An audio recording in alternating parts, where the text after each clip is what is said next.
श्री गुरुभ्यो नमः. श्री सरस्वत्यै नमः. धौम्यांनीही त्याला अनेक वर दिले.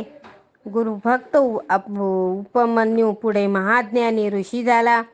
वेद हा धौम्यांची काया वाचा मने तत्परतेने सेवा करीत असे. प्रसंगी बैलाप्रमाणे गाडी सुद्धा ओढत असे. त्याची भक्ती पाहून प्रसन्न झालेल्या धौम्यांनी त्यास दिव्य ज्ञान दिले. त्याने विवाह केला आणि स्वतंत्र आश्रम स्थापून ज्ञानदानाचे कार्य करू लागला. तो आपल्या शिष्यावर पितृव्रत प्रेम करत असे. एके दिवशी तो जनमेजय राजाकडे यज्ञासाठी गेला होता. आपल्या पत्नीच्या रक्षणासाठी आणि आश्रमाची व्यवस्था पाहण्यासाठी त्याने उत्तक नामक शिष्याला मागे ठेवले होते. त्या समयी वेदमुनींच्या पत्नीने उत्तकाकडे अंगसंगाची मागणी केली. पण ते पाप आहे हे जाणून तो वनात निघून गेला. वेद परत आपल्यात आल्यावर त्यांनी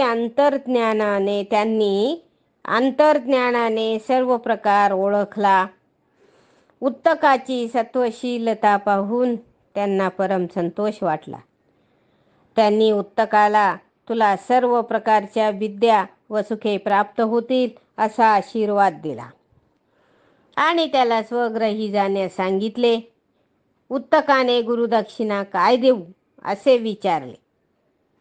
वेद म्हणाले, तू तुझ्या शुद्धाचरणानेच मला प्रसन्न केले आहेस, आणखी काही नको.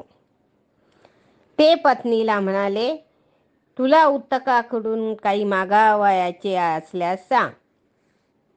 ती म्हणाली, 4 दिवसांनी मला मंगल कार्य करायचे आहे.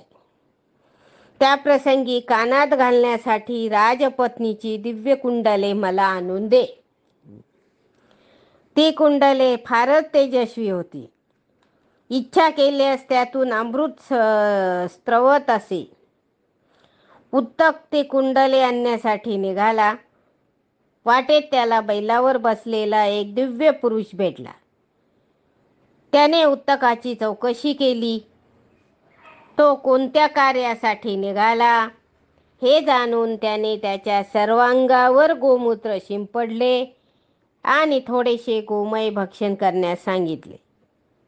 उत्तकाने त्याला वंदन केले आणि तो पुढे निघाला. अरण्य पार करून तो नगरात गेला. राणीला भेटण्यासाठी तो राजप्रसादात प्रवेशला, पण तेथे कोणीच दिसले नाही.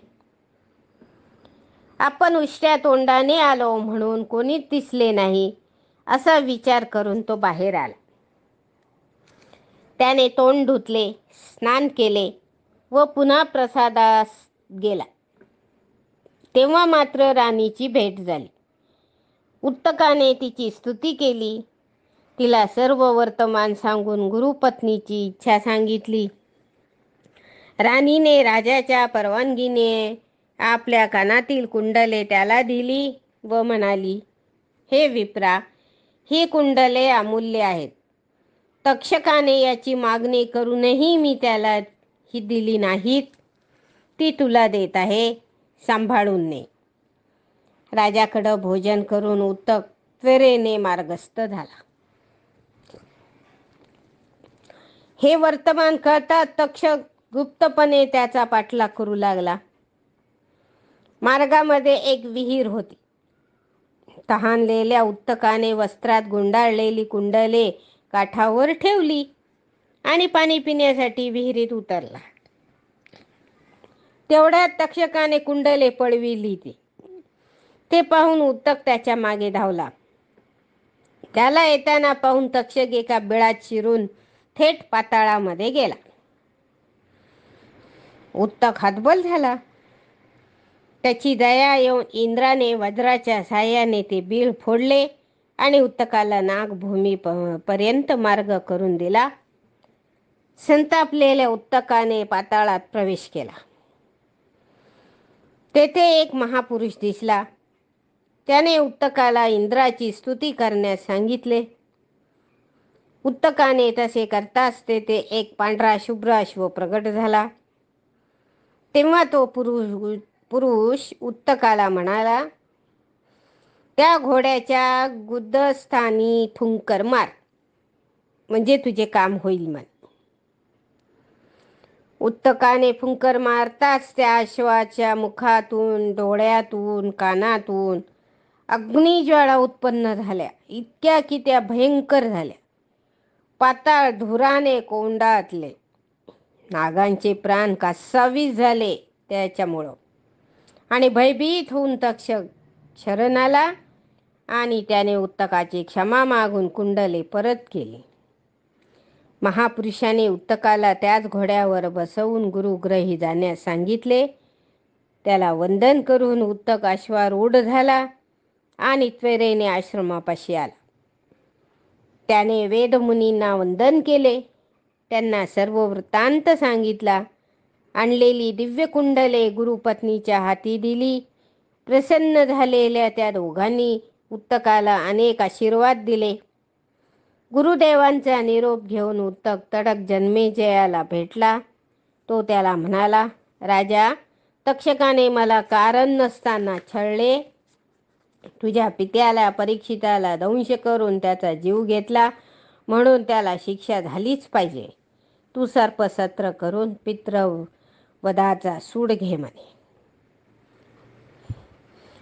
मग उत्तकाने जन्मेजयाला क्षोभवून त्याला सर्पयज्ञ करण्यासाठी उद्युक्त केले. च्यवन भार्गवाचा पुत्र प्रतीत याला रुरु नामक पुत्र होता. त्याची पत्नी रूपवान व गुणवान होती. ती सर्पदंशाने मरण पावली.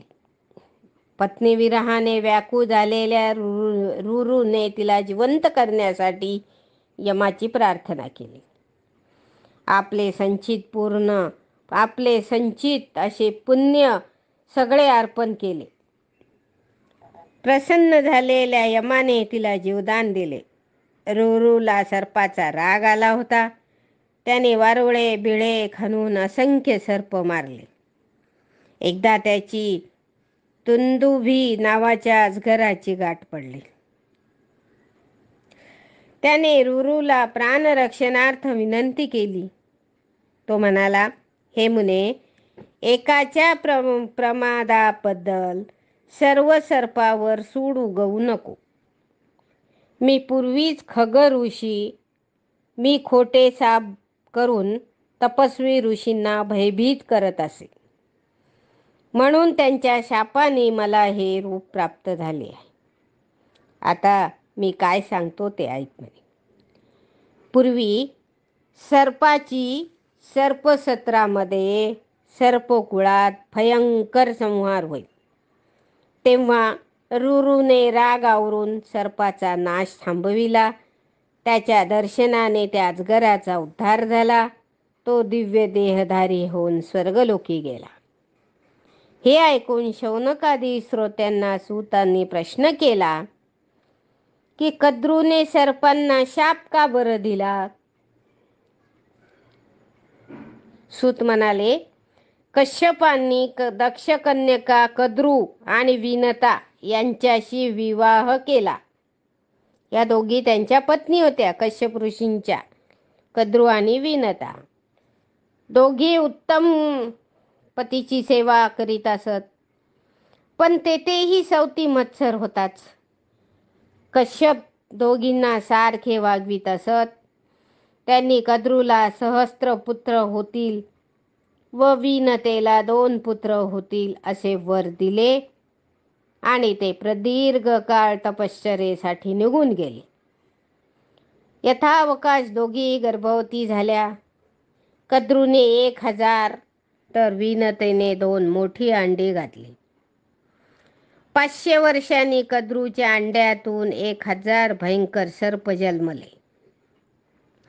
त्यात शेष, वासुकी, तक्षक, अही, कर्कोटक, ऐरावत, धनंजय इत्यादी प्रमुख सर्प होते. तेव्हा अधीर झालेल्या विनतेने आपले 1 अंडे बळेच फोडले. त्यातून दिव्य देहाचा अरुण जन्मास आला. तो ताम्रवर्ण होता. वेळेपूर्वीच अंडे फोडल्यामुळे त्याची पूर्ण वाढ झाली नव्हती. तो पांगडा होता, त्यामुळे त्याने विनतेला शाप दिला. जिच्या मत्सरामुळे तू मला पूर्ण अवस्थेमध्ये जन्मास घातलेस, त्या कद्रूची तू सहस्त्र वर्ष दासी होशील. दुसऱ्या अंड्याचे नीट जतन कर, त्यातून पराक्रमी गरुड जन्मास येईल. तोच तुझी दास्यातून मुक्तता करील आणि तो विष्णूचे वाहन होईल. मग तो गगनात गेला, सूर्यरथाचे सारथ्य करू लागला. विनतेने आपले अंडे गुप्त जागी सुरक्षित ठेवले. एकदा ती व कद्रू उच्चैःस्रव अश्व पाहण्यासाठी गेल्या होत्या. इंद्राने अवज्ञा केली म्हणून दुर्वासांनी शाप देऊन त्यांनी त्याची सर्व संपत्ती समुद्रात बुडविली. दिशाहीन देव ब्रह्मदेवाला समवेत घेऊन विष्णूला शरण गेले. तो म्हणाला, तुम्ही दैत्यांचे साह्य घेऊन समुद्र मंथन करा. जे मिळेल ते वाटून घ्या. त्याप्रमाणे देवांनी दैत्याची मदत घेतली. मंदराचलाचे रवी व वासुकीची दोरी करून समुद्रमंथनास प्रारंभ झाला.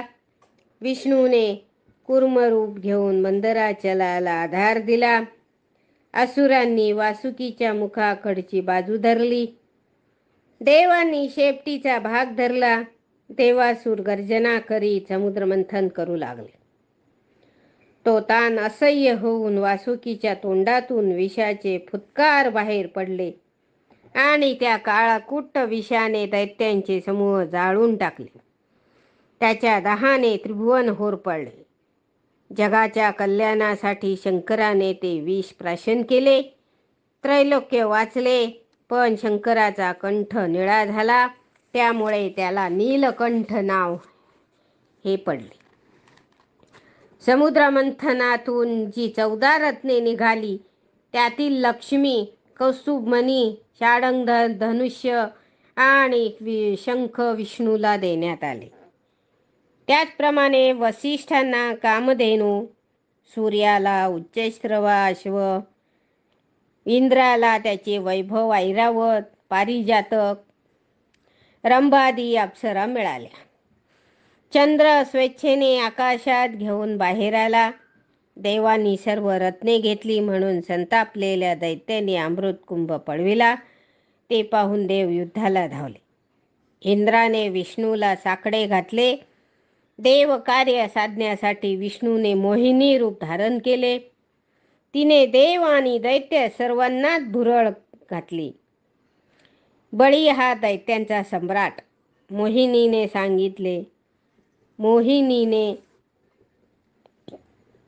नेत्र कटाक्षांनी त्यांना पुरते घायाळ केले. त्याने तिला देवांची लबाडी सांगितली व म्हणाला, आता तूच निवाडा कर, आम्ही तुझ्या वचनाबाहेर नाही म्हणे. मग मोहिनीने समेट घडवून आणला. तिने स्वतः अमृत वाढण्याचे ठरविले. दिव्य मंडप उभारला. दैत्यांना उच्च स्थानी बसवले. त्यांना बरं वाटलं उच्च स्थानी बसल्यामुळं, आणि देवांना खाली बसवले व म्हणाली, आधी कोणाला वाढवू अमृत? तर दैत्य म्हणाले, जे खाली बसले आहेत त्यांना वाढ, मग आम्ही अमृतपान करू म्हणे. मग मोहिनी रूपात साक्षात विष्णूच आहे हे राहुने ओळखले. तो काहीही न बोलता देवाचे रूप घेऊन सूरपंक्तीत सूर्य आणि चंद्राच्या मध्ये जाऊन बसला. राहुला कळालं ही गोष्ट. मग मोहिनीने सर्व देवांना अमृत वाढले. तिने वाढलेले अमृत राहुने कोणाचीही वाट न पाहता तात्काळ पिऊन टाकले. मोठ्यांनी प्यायल्याशिवाय आपण पिऊ नये हा पंक्तीतील साधा शिष्टाचारही त्याने पाळला नाही. आपण म्हणतो मोठ्यांनी आधी घास घ्यावा, लहानांनी मग बसावे. ते पाहून सूर्यचंद्रांनी मोहिनीस खुणवले. त्याचे कपट लक्षात येताच मोहिनीने कर्णभूषणाचे चक्र करून राहूचा शिरच्छेद केला. त्याचे मस्तक आकाशात उडून गेले. जाता जाता ते म्हणाले, दैत्यांनो सावधान, विष्णूने मोहिनी रूप घेऊन तुम्हाला फसविले आहे. तो तुम्हाला अमृताचा लेशही देणार नाही, असा राहू म्हणाला. हे ऐकता संतापलेल्या दैत्यांनी देवाशी भयंकर युद्ध केले. प्रसंगाचे गांभीर्य जाणून इंद्राने अमृत कुंभ पळवला. विष्णूने मोहिनी रूप टाकून नरनारायणाच्या रूपाने दैत्यांचा प्रचंड संहार केला. त्या युद्धात दैत्यांचा पराभव झाला. तरी त्यांच्या मनात देवांनी कपटाने अमृतहरण केले ही सल कायम राहिली. त्यांनी देवाशी पुन्हा पुन्हा युद्ध केली. ते भांडण मिटविण्यासाठी ब्रह्मदेवाने नारदाला पाठविले.